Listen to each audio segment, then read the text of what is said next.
กราบสวัสดีอาจารย์วงศ์วรวินน้อมนำทรัพย์และก็สวัสดีเพื่อนๆทุกคนนะคะดิฉันนางสาวธัญญากมลคุ้มเสารหัสนักศึกษา 594330013 หมู่เรียน 59/38 ค่ะดิฉันนางสาวสนิการสามคำนินรหัสนักศึกษา 594330044 หมู่เรียน 59/38 ค่ะดิฉันนางสาวจิตานันท์ปิ่นแหวนรหัสนักศึกษา 594330045 หมู่เรียน 59/38 ค่ะและในวันนี้ค่ะเราทั้ง3คนนะคะจะมาพูดเกี่ยวกับเรื่องของประเทศอินโดนีเซียซึ่งอย่างที่เราทราบกันค่ะว่าตอนนี้ประเทศไทยนะคะก็เป็นหนึ่งในสมาชิกของอาเซียนค่ะแต่ไม่ใช่ว่าเราจะเรียนรู้เกี่ยวกับประเทศของเราอย่างเดียวนะคะวันนี้เราต้องมาเรียนรู้เกี่ยวกับเรื่องของประเทศเพื่อนบ้านของเราค่ะซึ่งในวันนี้ค่ะเราจะพูดเกี่ยวกับอินโดนีเซียนะคะตั้งแต่ในเรื่องของราชวงศ์นะคะการเข้าสู่อาเซียนค่ะแล้วรวมถึงนะคะข้อมูลต่างๆที่เราควรทราบค่ะเดี๋ยวก่อนอื่นนะคะเราจะมาพูดเกี่ยวกับเรื่องของราชวงศ์อินโดนีเซียค่ะหรือว่าที่เรารู้จักกันดีในชื่อของแดนอิเหนาค่ะค่ะประเทศอินโดนีเซียหรือว่าที่คนสมัยก่อนเรียกว่าชวานะคะมีหมู่เกาะจำนวนมากมีเป็นพันๆเกาะค่ะโดยมีมนุษย์ที่อาศัยอยู่เกาะประวัติศาสตร์เนี่ยอยู่อายุราว 500,000 ปีและได้พบกะโหลกศีรษะของมนุษย์ที่เป็นมนุษย์ที่เก่าแก่ที่สุดของหมู่เกาะชวา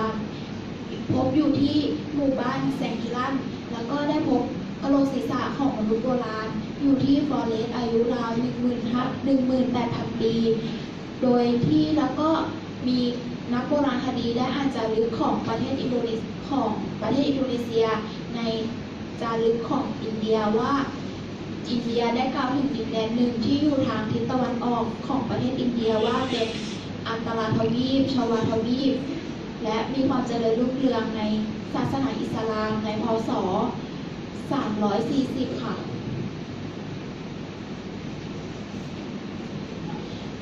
อาณาจักรไซเลนทารานะคะ โดยประเทศอินโดนีเซียประเทศมาเลเซียแล้วก็ประเทศฟิลิปปินส์เนี่ยมีความแตกต่างกันไม่มากนักเพราะว่ามีการสืบต่อมาจากเผ่าพันธุ์เดียวกันแล้วก็ได้รับอิทธิพลมาจากงานจากที่เดียวกันคือมีพ่อค้าที่เดินทางไปค้าขายอย่างประเทศอินเดียแล้วก็ประเทศจีนที่ได้เดินทางผ่านเส้นทางนี้แล้วก็อาณาจักรไซเลนทาราเป็นอาณาจักรที่มีความเจริญรุ่งเรืองเป็นอารยะแห่งแรกโดยได้ตั้งชื่ออาณาจักรว่าอาณาจักรไซเลนทาราโดยเริ่มตั้งหลักปักฐานอยู่ที่บริเวณที่ราบเดลูโดยตามประวัติศาสตร์เนี่ยเชื่อกันว่าคำว่าไซเลนทารามาจากภาษากูนันที่เรียกกษัตริย์ว่าไซละราชาโดยแปลว่าอาณาจักรแห่งภูเขาเพราะว่าลักษณะภูมิประเทศเนี้ยเป็นภูมิประเทศที่เป็นภูเขาไฟมากกว่าภูเขาธรรมชาติค่ะและได้มีนักประวัติศาสตร์เนี่ยได้ไปอ่านจารึกของอาณาจักรศรีวิชัยว่าอาณาจักรไซเลนทาราและอาณาจักรศรีวิชัยมีความแตกต่างกันไม่มากนักโดยกษัตริย์ของอาณาจักรศรีวิชัยเนี่ยก็ได้สืบต่อเชื้อสายมาจากอาณาจักรไซเลนทาราเช่นเดียวกันแต่ว่าเป็นอาณาจักรไซเลนของอินเดียโดยที่อาณาจักรไซเลนทาราเนี่ยมีความเจริญเติบโตมีความเจริญรุ่งเรืองอยู่และไม่นานนักเพราะว่าต้องสิ้นราชวงศ์ไปเนื่องจากไม่มีรัชทายาทมาสืบต่อราชบัลลังก์ถึงจะมีแต่ก็ยังเป็นทารกโดยกษัตริย์ของอาณาจักรสัญชัยชื่อว่าบัคพันซึ่งจ้องที่จะมายึดครองอำนาจของอาณาจักรไซเลนอยู่แล้วเนี่ยก็ได้เข้ามายึดอำนาจของอาณาจักรไซเลนแล้วก็ขับราชวงศ์ไซเลนทาราเนี่ยไปอยู่ทางตอนเหนือของเกาะชวาแล้วเมื่อทารกของอาณาจักรไซเลนได้เติบโตขึ้นก็ได้กลับมาเพื่อที่จะกอบกู้ราชบัลลังก์คืนแต่ว่าสู้กำลังพลของอาณาจักรสัญชัยไม่ไหวจึงได้หนีไปอยู่ที่เมืองศรีวิชัยและได้ตั้งดินแดนเป็นดินแดนของตนเองในขณะนั้นอาณาจักรสัญชัยก็ได้สถาปนาอาณาจักรไซเลนทาราเป็นอาณาจักรมาตาลามค่ะต่อไปนะคะอาณาจักรมาตาลามนะคะคืออาณาจักรมาตาลามคือราชวงศ์สัญชัยนะคะเป็นราชวงศ์ที่นับถือศาสนาฮินดูเมื่อเข้ามาปกครองอาณาจักรในเกาะชวาแล้วก็ได้มุ่งสร้างศาสนาตามหลักของศาสนาฮินดูโดยสร้างหลักฐานโบราณสถานที่พงพงันที่ยกยาการ์ตาในพ.ศ. 1453 ต่อมาราชวงศ์สัญชัยต้องย้ายที่อยู่ไปอยู่ทางฝั่งตะวันออกของเกาะชวาเนื่องจาก ต้องหนีภูเขาไฟระเบิด ซึ่งอาณาจักรมาตา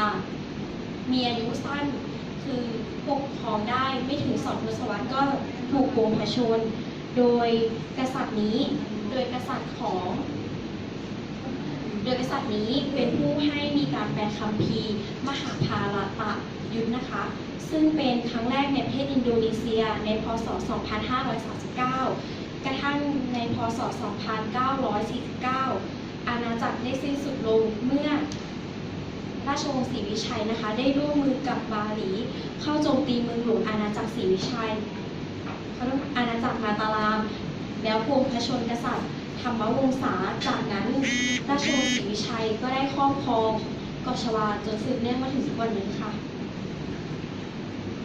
ต่อไปนะคะราชวงศ์สิงหสาลีนะคะคือในช่วงศตวรรษที่ 18 ราชวงศ์สาลีได้สร้างเสริมอำนาจขึ้นในเกาะชวาจนกระทั่งราชวงศ์มีอิทธิพลมากแม้แต่เคลิลีนะคะซึ่งมีอำนาจก็ได้เริ่มเสื่อมลงเมื่ออาณาจักรโคราชนะคะได้เข้ามาโจมตีดินแดนอาณาจักรตั้งแต่ช่วงพุทธศตวรรษที่ 17 ราชวงศ์สิงหได้ก่อตั้งโดยเคนอักล็อกนะคะซึ่งเคนอักล็อกเนี่ยได้กำเนิดเป็นสามัญชนเป็นเด็กกำพร้าแต่ได้มีความสามารถและได้สร้างมีความสามารถจนเอาชนะราชาเคอตาจายานะคะซึ่งเมื่อเคนอักล็อกนะคะได้ปกครองไม่นานก็ได้ถูกลูกเลี้ยงนะคะรอบปกพระชนเนื่องจากความแค้นส่วนตัวที่ได้ไปแย่งพระมารดาของตนเองนะคะซึ่งเมื่อเคนอักล็อกได้ไปสู้กับกษัตริย์เคลิลีนะคะก็ได้ถือโอกาสใช้กิจแหลมคมนะคะอันที่ฆ่าของพ่อตนเองนะคะมาฆ่าเคนอักล็อกนะคะซึ่งเมื่อเคนอักล็อกได้สิ้นพระชนอนุปาตีนะคะก็ได้ขึ้นครองเป็นราชาองค์ที่ 2ซึ่งต่อมาลูกของเคนอักล็อกนะคะก็ได้มาปลงพระชนค่ะราชบัลลังก์ของสิงหลีนะคะสืบทอดมาจนกระทั่งถึงพ.ศ. 1835 นะคะพวกมองโกโลจากราชอาณาจักรหยวนนะคะปกครองจีนอยู่ก็ได้ส่งทูตมาค่ะซึ่งในขณะที่ส่งทูตมานั้นราชวงศ์สิงห์ได้อยู่ในช่วงอาณาจักรเคอตานากาลานะคะค่ะในปีพ.ศ.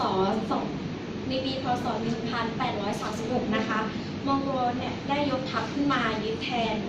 เมืองเคนากาตานะคะโดยที่ไม่รู้ว่าพระองค์ได้สิ้นพระชนม์แล้วค่ะบุตรเขยของเคนากาตานะคะก็ได้ปล่อยให้มีการสู้รบกันจนเกิดความเสียหายทั้ง2 ฝ่ายค่ะแล้วเมื่อลาเดนวิจายานะคะก็ได้เข้ามาตีนะคะจนทำให้จายากัดวังนะคะได้หลบหนีเข้าไปอยู่ในป่าค่ะเมื่อเขาชนะศึกนะคะเขาก็ได้ตั้งตนขึ้นเป็นกษัตริย์และปกครองสืบต่อมานะคะและได้เปลี่ยนเป็นราชวงศ์มัชฌปาหิตนะคะซึ่งราชวงศ์มัชฌปาหิตนะคะก็จะเป็นราชวงศ์ที่มีความเจริญรุ่งเรืองมากกว่าในยุคใดๆค่ะราชวงศ์ปาหิตนะคะก็ได้เข้ายึดเมืองปาเลมลังนะคะเมืองหลวงสุดท้ายของอาณาจักรศรีวิชัยนะคะในเกาะสุมาตราค่ะซึ่งราชวงศ์มัชฌปาหิตนะคะเริ่มเข้าสู่ในปีพ.ศ. 1944 ค่ะจนกระทั่งดินแดนต่างๆตกอยู่ในอิทธิพลของตนแล้วก็ได้เกิดปัญหานะคะคือปัญหาความขัดแย้งในการแย่งอำนาจความเสื่อมในการควบคุมดูแลนะคะราชวงศ์ปัจฉิมนะคะจึงต้องพบกับความโจมตีและในที่สุดก็สิ้นสุดอาณาจักรลงเมื่อสุดาจากเมืองเดมันนะคะได้เข้ามาตีรากฐานของเมืองมัชฌปาหิตนะคะแล้วก็ยึดครองอำนาจต่างๆค่ะจากที่กล่าวไปทั้งหมดนะคะต่อมาค่ะในเรื่องของสมัยอาณาจักรอิสลามนะคะสมัยอาณาจักรอิสลามเนี่ยก็คือสุลต่านสุดท้ายนะคะของอาณาจักรอิรักนะคะก็คือสุลต่านเตโกโนค่ะซึ่งเขาก็ได้ปกครองที่เมืองปาจังนะคะโดยต่อมาค่ะก็มีบุตรเขยที่ชื่อว่า โจโกลิงเกียค่ะซึ่งโจโกเนี่ยลิงเกียหมายถึงเด็กน้อยแห่งหมู่บ้านลิงเกียค่ะโจโกก็หมายถึงเด็กน้อยนะคะลิงเกียก็คือชื่อหมู่บ้านนั่นเองค่ะซึ่งเขาได้ครองราชย์ต่อจากสุลต่านเตโกโนนะคะในปีพ.ศ. 2083 ค่ะโดยได้สถาปนาชื่อใหม่ว่าฮานีวิโจโยค่ะแล้วก็เมื่อปกครองเมืองปาจังนะคะได้ระยะหนึ่งค่ะซึ่งเมืองปาจังนะคะมีระยะเวลาเนี่ยที่ค่อนข้างสั้นเพราะว่ามีเมืองหลวงของมาตารามนะคะเก่าเนี่ยที่ได้มีความเจริญรุ่งเรืองนะคะที่อยู่ที่ยอกจาการ์ตาสร้างขึ้นมาใหม่นะคะโดยเปลี่ยนชื่อใหม่นะคะเป็นสุราคาตาค่ะในขณะนั้นนะคะก็มีอาเกงค่ะอาเกงมาตารามนะคะเป็นคนดูแลปกครองในตอนนั้นค่ะซึ่งอาเกงมาตารามเนี่ยเขาเป็นทหารใหญ่ของเมืองปาจังนะคะแล้วก็ยังเป็นเชื้อพระวงศ์นะคะของราชวงศ์มัดปาฮีอีกด้วยค่ะซึ่งต่อมานะคะก็ในปีพ.ศ. 2128 เนี่ยปาจังก็ได้สิ้นสุดลงนะคะแล้วก็มีปาเนมปาฮันเซโนปาตีนะคะเป็นผู้ดูแลต่อจากอาเกงค่ะซึ่งเขาก็ได้เปลี่ยนนะคะชื่อจากเมืองเปลี่ยนจากเมืองสุราคาตานะคะเป็นชื่อเมืองว่ามาตารามค่ะแต่ว่ามาตารามในที่นี้นะคะจะไม่เหมือนกับมาตารามในยุคโบราณค่ะมีเพียงแค่ชื่อที่เหมือนกันนะคะแต่ว่าไม่ใช่เมืองเดียวกันค่ะต่อมาค่ะในช่วงของ 2145 นะคะก็ได้เกิดความขัดแย้งเป็นอย่างใหญ่นะคะซึ่งมาจากที่ชาวดัตช์เนี่ยได้เข้ามาที่เกาะปัตตาเวียนะคะแล้วก็แถบของปันเลนนะคะของเมืองมาตารามค่ะซึ่งเป้าหมายของชาวดัตช์นะคะที่เข้ามาค่ะก็คือเน้นเรื่องของการขายเท่านั้นโดยเฉพาะนะคะโดยเขาทำทุกวิถีทางค่ะไม่ว่าจะเป็นในเรื่องของการเข้ากับทางพวกรัฐเพื่อแบ่งผลประโยชน์หรือว่าเน้นขายเน้นแต่กำไรนะคะซึ่งตอนนั้นค่ะชาวดัตช์นะคะก่อให้เกิดการคอร์รัปชันนะคะเป็นต้นแบบการคอร์รัปชันต้นๆนะคะที่มีอยู่ในสมัยนี้ก็คือการใช้เงินซื้อเสียงนั่นเองค่ะแต่ว่าก็มีสมัยสุลต่านที่2ค่ะที่เป็นของอาณาจักรมาตารามนะคะชื่อว่าเซดาคิงขับยักษ์ค่ะเขาไม่ยอมรับนะคะชาวดัตช์ค่ะก็พยายามต่อต้านมาตลอดนะคะแต่ก็ไม่สำเร็จค่ะและชาวดัตช์ก็ไม่สามารถยึดครองเมืองได้ทั้งหมดนะคะได้เพียงแค่เฉพาะบริเวณเกาะปัตตาเวียค่ะแล้วผลสุดท้ายนะคะเซดาคิงก็สิ้นพระชนม์นะคะในปี 2156 ค่ะต่อมานะคะเซดาคิงเมื่อสิ้นพระชนม์แล้วนะคะก็ยกให้กับสุลต่านที่ต่อมานะคะที่ชื่อว่าสุลต่านอากุงค่ะสุลต่านอากุงนะคะถือว่าเป็นบุคคลหนึ่งนะคะที่ยิ่งใหญ่มากๆนะคะในประวัติศาสตร์อินโดนีเซียนะคะเพราะว่าเขาเนี่ยเป็นคนที่เริ่มต้นการเปิดศึกกับชาวดัตช์นะคะทำให้คนในชาวบ้านเนี่ยคนในชุมชนเนี่ยพึกเหิมแล้วก็ลุกขึ้นที่จะมาต่อสู้กับชาวดัตช์ค่ะแต่ก็ไม่สำเร็จนะคะแต่ว่าเรียกได้ว่าตอนนั้นเนี่ยที่เริ่มเปิดศึกก็ถือได้ว่าได้ใจของชาวเมืองนะคะไปเต็มๆเลยค่ะโดยเขานะคะก็ได้ทำการคุมเกาะทั้งหมดค่ะยกเว้นเกาะปัตตาเวียกับเกาะปันเลนนะคะที่ยังเป็นเมืองเช่าของชาวดัตช์นะคะซึ่งชาวดัตช์เนี่ยเขามีบริษัทที่ชื่อว่า Dutch East India Company ค่ะโดยต่อมานะคะเขาก็ได้ทำการเปิดศึกในปี 2163 นะคะจนถึงปี 2173 นะคะเป็นระยะเวลา 10 ปีนะคะที่ทำการต่อสู้กับชาวดัตช์เพื่อที่จะขับไล่ออกไปแต่ก็ไม่สำเร็จค่ะจนกระทั่งเขาได้สิ้นพระชนม์นะคะในปี 2189 ค่ะแล้วก็มีอามังกุลัตที่ 1 ค่ะที่ขึ้นมาสืบราชบัลลังก์ต่อนะคะซึ่งอามังกุลัตที่ 1เนี่ยเขาก็มีความขัดแย้งกับทางรัฐบาลค่อนข้างมากเพราะรัฐบาลเนี่ยก็มีบางส่วนที่เข้าข้างกับทางดัตช์เพราะว่าดัตช์เนี่ยได้พูดเกี่ยวกับเรื่องของการแบ่งผลประโยชน์แต่ว่าอามังกุลัตที่ 1เนี่ยเขาจะให้การค้าเนี่ยขึ้นตรงต่อเขาเพียงผู้เดียวฉะนั้นเมื่อมีการค้าเข้ามาแล้วเนี่ยก็จะไม่ผ่านใครเลยไม่ผ่านรัฐแต่ว่าจะผ่านทางมาตารามเพียงอย่างเดียวทำให้ทางรัฐบาลในประเทศเนี่ยเสียผลประโยชน์ก็เลยเกิดการขัดแย้งกันภายในประเทศ โดยในปี 2213 ได้ทำการเกิดจลาจลนะคะ โดยมีเจ้าชายกูจายาค่ะที่เป็นเจ้าชายแห่งมาดูรานะคะ ได้ทำการปลุกกระแสให้ชาวบ้านเนี่ยเกิดการก่อจลาจลและร่วมมือกับรัฐบาลค่ะ โดยเขาก็ได้ทำการนะคะต่อสู้กันในประเทศแล้วก็ผลสุดท้ายเนี่ยก็ทำการกักขังอามังกุลาที่1ค่ะแต่ว่าอามังกุลาที่1เนี่ยก็ได้หลบหนีไปอยู่กับอามังกุลาที่2นะคะแล้วก็ได้สิ้นพระชนม์ในปี 2220 ค่ะจากนั้นค่ะอามังกุลาที่2ค่ะก็ได้ขึ้นครองราชย์นะคะแล้วก็ทำการนะคะติดต่อกับชาวดัตช์ค่ะเพื่อให้ชาวดัตช์กลุ่มนี้นะคะมาทำการขับไล่เจ้าชายนะคะที่ทำการปลุกกระแสการจลาจลแล้วก็ปราบพวกกบฏให้หมดสิ้นไปค่ะต่อมานะคะในเรื่องของภายใต้การมีอำนาจครอบครองของชาวดัตช์ค่ะหลังจากที่อามังกุลาที่2นะคะได้ทำการร่วมมือกับชาวดัตช์แล้วก็ขับไล่เจ้าชายกูนาจายานะคะที่เป็นคนปลุกกระแสก่อกบฏรวมถึงปราบพวกกบฏให้ออกไปหมดแล้วเนี่ยตอนนั้นค่ะคนในประเทศนะคะก็รู้สึกว่าเป็นหนี้บุญคุณกับชาวดัตช์เป็นอย่างมากนะคะเนื่องจากเขามาช่วยในการขับไล่พวกกบฏให้หมดไปนะคะซึ่งในการที่เขาเป็นหนี้บุญคุณในครั้งนี้นะคะก็ทำให้ชาวมาตารามเนี่ยรู้สึกกดดันเป็นอย่างมากเนื่องจากไม่สามารถมีปากเสียงพูดอะไรได้มากเพราะว่าเขายังเป็นบุคคลที่มีประโยชน์ต่อประเทศของตนอยู่ทำให้อยู่อย่างไม่เป็นสุขแล้วก็อยู่อย่างบีบคั้นนะคะโดยก็ได้อยู่อย่างนั้นนะคะไปเรื่อยๆจนสิ้นพระชนม์ในปี 2246 ค่ะแล้วก็มีอามังกุลาที่3ขึ้นครองนะคะซึ่งอามังกุลาที่3เนี่ยก็ไม่ค่อยถูกกับรัฐบาลเท่าไหร่เนื่องจากรัฐบาลนะคะบางส่วนนะคะได้รวมตัวกับพระอนุชาค่ะที่เป็น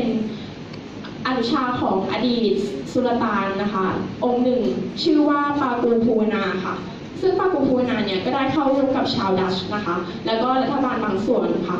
ร่วมกันนะคะแล้วก็เปิดศึกกับอามังกุลาที่3เป็นระยะเวลา5 ปีค่ะโดยผลสุดท้ายแล้วนั้นนะคะก็คือ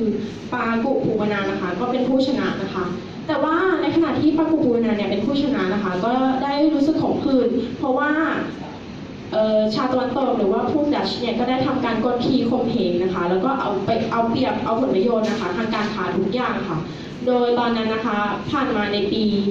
2298 ค่ะมาตารามนะคะก็ถูกแบ่งออกเป็นด้วยกัน2 ส่วนนั่นก็คือส่วนแรกคือส่วนของสุรากาตาโดยมีปากุอูนานะคะเป็นผู้ดูแลนะคะอีกส่วนหนึ่งก็คือยอกาตาค่ะโดยมีหลานนะคะหรือว่ามังกุฎภูมีนะคะเป็นผู้ดูแลค่ะโดยครั้งหนึ่งค่ะที่ทำให้ชาวบ้านเนี่ยเกิดการระเบิดอารมณ์เป็นอย่างหนักนะคะเนื่องจากไม่เคยพูดอะไรเลยก็คือชาวดัตช์เนี่ยได้ทำการตัดถนนนะคะซึ่งมันจะผ่านสุสานที่สำคัญแล้วก็เป็นโบราณสถานที่ศักดิ์สิทธิ์นะคะซึ่งคนในชาวบ้านเนี่ยยอมไม่ได้ค่ะจนมีเจ้าชายดีโปเนโกโลนะคะเขาเป็นคนที่ปลุกกระแสให้คนในละแวกนั้นนะคะรวมถึงชาวมาตารามที่แม้จะแบ่งออกเป็น2 ส่วนแล้วก็ตามนะคะได้ทำการลุกขึ้นสู้แล้วก็ต่อต้านชาวดัตช์นะคะซึ่งสงครามทั้งหมดนะคะก็ดำเนินมาเรื่อยๆและสิ้นสุดลงนะคะในปีพ.ศ. 2373 ค่ะโดยเจ้าชายดิโปเนโกโลนะคะก็ได้ตกหลุมพรางที่ชาวดัตช์เนี่ยวางไว้แต่ว่าก็มีพวกชาวโปรตุเกสค่ะเข้ามาช่วยแล้วก็พาพระองค์นะคะหนีไปที่เกาะสุราเวสีค่ะต่อมานะคะในปีในพุทธศักราชที่ 25 ค่ะก็เป็นช่วงของสงครามโลกครั้งที่ 2อย่างที่เราทราบกันช่วงนั้นเนี่ยก็ยังเป็นช่วงที่ชาวตะวันตกเนี่ยเข้ามายึดครองมาตารามอยู่โดยมีหลักๆด้วยกันใน5 ประเทศซึ่งในตอนนั้นเนี่ยเนเธอร์แลนด์นะคะก็ได้เป็นคนเนี่ยยึดครองเมืองมาตารามแล้วก็มีญี่ปุ่นค่ะที่เข้ามาบุกมาตารามเช่นเดียวกันแต่ว่าญี่ปุ่นเนี่ยก็ได้ทำการจับมือกับมาตารามในอินโดนีเซียเพื่อขับไล่เนเธอร์แลนด์ออกไปค่ะญี่ปุ่นนะคะก็เลยเป็นพันธมิตรกันกับอินโดนะคะแต่ว่าก็ไม่สนิทใจมากเนื่องจากว่าญี่ปุ่นเนี่ยก็ยังทำการเข้ามาแทรกแซงในอะไรหลายๆอย่างไม่ว่าจะเป็นเรื่องของกิจกรรมเรื่องของการค้าทำให้อินโดหรือมาตารามเนี่ยรู้สึกไม่เป็นส่วนตัวแล้วในขณะนั้นค่ะเนเธอร์แลนด์ก็ยังไม่ยอมรับก็ยังมีการเปิดศึกอยู่เรื่อยๆจนกระทั่งอินเดียนะคะได้ทำการ ยื่นฟ้องเรื่องนะคะต่อสาธารณประชาชาตินะคะโดยสาธารณประชาชาติเนี่ยก็จะมีประเทศเบลเยียมสหรัฐอเมริกาแล้วก็ประเทศเยอรมันค่ะซึ่งทั้ง3ประเทศนะคะก็ได้ทำการประชุมกันที่หรือว่าเรียกว่าการประชุมที่บันดุงที่ประเทศอินโดนีเซียนะคะทำให้ตอนนั้นค่ะประเทศอินโดนีเซียนะคะขึ้นเป็นเอกราชเป็นของตัวเองเมื่อวันที่ 17 สิงหาคมปีพุทธศักราช 2488 ค่ะนับตั้งแต่นั้นเป็นต้นมานะคะมาตารามก็เปลี่ยนเป็นอินโดนีเซียและเป็นเอกราชตั้งแต่นั้นมาค่ะข้อต่อไปนะคะเกี่ยวกับเรื่องของการเข้าสู่ประชาคมอาเซียนค่ะอาเซียนนะคะก็คือสมาคมประชาชาติแห่งเอเชียตะวันออกเฉียงใต้หรือว่า Association of Southeast Asian Nations ค่ะโดยก่อตั้งขึ้นนะคะเพื่อมีจุดประสงค์เนี่ยในการที่จะทำให้ทั้ง10 ประเทศนะคะเป็นประเทศเดียวกันนะคะแล้วก็มีจุดมุ่งหมายเดียวกันคือทำให้ประเทศฟื้นฟูมากขึ้นโดย5 ประเทศนะคะที่ก่อตั้งเป็นประเทศแรกๆในการเป็นประชาคมอาเซียนก็จะมีประเทศอินโดมีประเทศมาเลเซียฟิลิปปินส์สิงคโปร์และไทยค่ะซึ่งในตอนนั้นนะคะมีนายอาดัมมาลิกค่ะเป็นรัฐมนตรีต่างประเทศของอินโดนีเซียนะคะเป็นคนแรกค่ะที่เป็นตัวแทนในการเข้าร่วมประชาคมอาเซียนในการเขียนกฎบัตรอาเซียนค่ะการเข้าสู่อาเซียนนะคะอินโดนีเซียค่ะเข้าสู่อาเซียนเมื่อวันที่ 8 สิงหาคมปีพุทธศักราช 2510 นะคะและวันที่ 8 สิงหาคมเนี่ยยังเป็นวันอาเซียนอีกด้วยค่ะโดยบุคคลที่เราเห็นในภาพนะคะเขาชื่อว่าประธานาธิบดีดูซูฮาโดค่ะเขาเป็นบุคคลหนึ่งนะคะที่ไม่ค่อยถูกกล่าวถึงมากนักแต่ว่าเป็นบุคคลที่สำคัญมากซึ่งเขาเป็นคนรวบรวมความจุดมุ่งหมายทุกอย่างนะคะเพื่อจุดประสงค์เดียวก็คือทำให้อินโดนีเซียนะคะฟื้นฟูประเทศให้ดีมากยิ่งขึ้นค่ะแล้วก็ต่อต้านนะคะจักรวรรดินิยมนะคะของชาวตะวันตกอย่างรุนแรงของประธานาธิบดีสุการโนด้วยค่ะโดยการประชุมครั้งแรกนะคะสุดยอดอาเซียนครั้งที่ 6 นะคะเราจะประชุมกันที่บาหลีค่ะในเดือนพฤศจิกายนเมื่อพุทธศักราช 2011 ที่ผ่านมานะคะค่ะประเทศอินโดนีเซียนะคะสำคัญตรงที่ว่าอินโดนีเซียเปรียบเสมือนสะพานนะคะที่เชื่อมโยงความสำคัญของประเทศต่างๆนะคะเพราะว่าประเทศอินโดนีเซียเนี่ยหลังจากที่ประชุมที่บันดุงนะคะที่ผ่านสงครามโลกก่อนที่จะได้รับเอกราชนะคะประเทศอินโดนีเซียเนี่ยก็ได้ประชุมบันดุงค่ะประชุมบันดุงนะคะก็คือการที่กลุ่มเอเชียแล้วก็กลุ่มแอฟริกานะคะจะตั้งขึ้นเพื่อเป็นแนวทางนะคะในการพัฒนาประเทศของตนนะคะโดยประเทศอินโดนีเซียค่ะก็ได้บอกว่าตนเนี่ยเป็นกลุ่มประเทศที่ไม่เป็นฝั่งฝ่ายใดฝ่ายหนึ่งนะคะแล้วก็เป็นผู้ที่คอยเชื่อมโยงนะคะแล้วก็เจรจาให้กับประเทศต่างๆนะคะหรือที่เรียกกันว่าสะพานเชื่อมความสัมพันธ์นั่นเองค่ะสรุปแล้วนะคะความสำคัญของอินโดนีเซียนะคะก็คือการสร้างมิตรภาพค่ะไม่ว่าอินโดนีเซียนะคะตอนนี้จะมีความก้าวหน้ามากหรือน้อยแค่ไหนนะคะอย่างน้อยค่ะอินโดนีเซียเขาก็ได้ถือว่าเขาเนี่ยบรรลุเป้าหมายของเขาแล้วก็คือเขาไม่เป็นเมืองขึ้นกับใครและที่สำคัญก็คือตอนนี้เขาเป็นประเทศที่มีความยิ่งใหญ่อันดับหนึ่งของอาเซียนอีกด้วยค่ะสำหรับธงประจำชาติประเทศอินโดนีเซียนะคะก็จะเป็นธงสีแดงแล้วก็สีขาวนะคะตาแผ่นดินนะคะจะเป็นครุฑนะคะซึ่งครุฑแผงคอนะคะจะมีด้วยกัน29 แผงหางมีด้วยกันทั้งหมด17 แผงซึ่งตรงหางนะคะจะมีความสำคัญนั่นก็คือประเทศอินโดนีเซียเนี่ยประกาศเอกราชเมื่อวันที่ 17 สิงหาคม 2488 จึงทำให้หางครุฑมีจำนวน17 แผงนั่นเองค่ะสัตว์ประจำชาตินะคะนั่นก็คือตัวโคโมโดค่ะซึ่งจะคล้ายๆตัววอลลูบ้านเราแต่ว่าตัวโคโมโดเนี่ยจะเป็นมังกรซึ่งเป็นมังกรที่วิ่งเร็วและสามารถวิ่งได้จะมีเกาะที่ตัวโคโมโดเนี่ยอยู่ที่ประเทศอินโดนีเซียเลยจะเป็นเกาะโดยเฉพาะเลยค่ะที่ตั้งนะคะจะตั้งอยู่ที่คาบสมุทรอินโดจีนกับทวีปออสเตรเลียติดกับพรมแดนนะคะพรมแดนจะติดกับประเทศมาเลเซียแล้วก็เกาะบอร์เนียค่ะชื่ออย่างเป็นทางการของประเทศอินโดนีเซียนะคะนั่นก็คือสาธารณรัฐอินโดนีเซียค่ะเมืองหลวงนะคะก็คือเมืองกรุงจาการ์ตานั่นเองค่ะดอกไม้ประจำชาตินะคะจะเป็นดอกกล้วยไม้นะคะวันประจำชาติก็คือวันที่อินโดนีเซียเนี่ยเขาประกาศเอกราชจึงทำให้วันที่ 17 สิงหาคมเนี่ยเป็นวันชาติของประเทศอินโดนีเซียนั่นเองค่ะสกุลเงินนะคะประเทศอินโดนีเซียเนี่ยใช้สกุลเงินเป็นรูเปียซึ่ง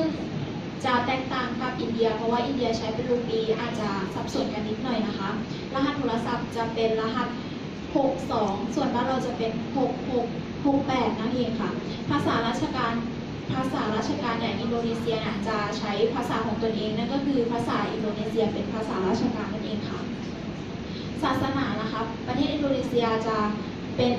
ศาสนาอิสลามเป็นส่วนใหญ่โดยศาสนาอิสลามเนี่ยจะมี87.2%แล้วก็ศาสนาคริสต์ 9.9% ศาสนาฮินดู 1.7% ศาสนาพุทธแค่ 0.7% แล้วก็ขงจือแล้วก็ศาสนาอื่นๆอีก 0.2% ค่ะลักษณะภูมิอากาศนะคะประเทศอินโดนีเซียแบ่งภูมิอากาศได้เป็น2ลักษณะนั่นเองค่ะนั่นก็คือลักษณะฤดูแล้งกับฤดูฝนฤดูแล้งก็จะเป็นช่วงเดือนพฤษภาถึงเดือนตุลาส่วนฤดูฝนจะเป็นช่วงเดือนพฤศจิกาถึงเดือนเมษาค่ะการเมืองการปกครองนะคะผู้ดำรงตำแหน่งคนปัจจุบันนะคะชื่อจาโกวีโดโดนะคะผู้ประเดิมตำแหน่งซูการโนนะคะซึ่งสถาปนาในวันที่ 18 สิงหาคม พ.ศ. 2588 ค่ะประเทศอินโดนีเซียนะคะมีการปกครองระบอบประชาธิปไตยค่ะซึ่งจะมีพระมหากษัตริย์แบบซึ่งจะมีการปกครองแบบสาธารณรัฐนะคะมีพระมหากษัตริย์ทรงเป็นประมุขและในการปกครองประเทศค่ะวัฒนธรรมและขนบประเพณีความเชื่อนะคะจะแบ่งได้ออกเป็น3กลุ่มค่ะกลุ่มแรกนะคะคือเป็นชนกลุ่มที่อาศัยอยู่บนเกาะชวานะคะซึ่งเน้นการมุ่งเน้นเรื่องคุณภาพแล้วก็จิตใจแล้วก็สังคมศิลปะค่ะกลุ่มที่2นะคะตั้งอยู่บริเวณชายฝั่งทะเลนะคะซึ่งมีวิถีชีวิตคือเป็นนักธุรกิจสังคมอินโดนีเซียยุคใหม่ค่ะแล้วก็ใช้ชีวิตตามหลักของอิสลามอย่างเคร่งครัดค่ะส่วนอันที่3นะคะคือยุคล้าหลังนะคะซึ่งจะอาศัยการล่าสัตว์และก็การเพาะปลูกค่ะหลักการปฏิบัติที่เรียกภาษาอินโดนีเซียว่าโกตองโลยองนะคะก็คือถือเป็นการช่วยเหลือพึ่งพาอาศัยกันเช่นการเพาะปลูกการสร้างบ้านการแต่งงานนะคะซึ่งจะเป็นข้อแม้ในการใช้ที่ดินร่วมกันข้อตกลงที่มีข้อแม้พิเศษค่ะศิลปะวรรณคดีนะคะก็จะมีศิลปะการปั้นการแกะสลักวรรณคดีแล้วก็สถาปัตยกรรมนะคะซึ่งศิลปะนะคะก็จะแบ่งเป็น2อย่างนะคะคือ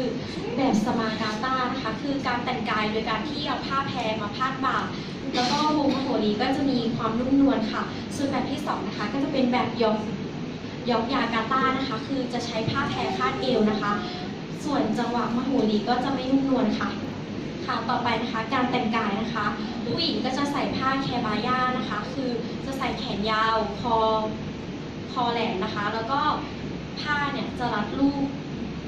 ปนะคะแล้วก็ยาวค่ะจะมีผ้าคล้องคอแล้วก็เสื้อนะคะจะปักฉลุด้วยลายดอกไม้เพื่อให้เข้ากับสลูงนะคะซึ่งผู้หญิงจะสวมรองเท้าแตะหรือว่ารองเท้าส้นสูงแบบสากลค่ะส่วนผู้ชายนะคะก็จะใส่หมวกหนีบนะคะส่วนเสื้อก็จะเป็นเสื้อแขนยาวค่ะแล้วก็รองเท้านะคะก็จะเป็นรองเท้าแตะค่ะเพื่อให้เข้ากับสลูงนะคะผู้ชายเมื่อเข้าพิธีก็จะติดกิ่งด้วยค่ะ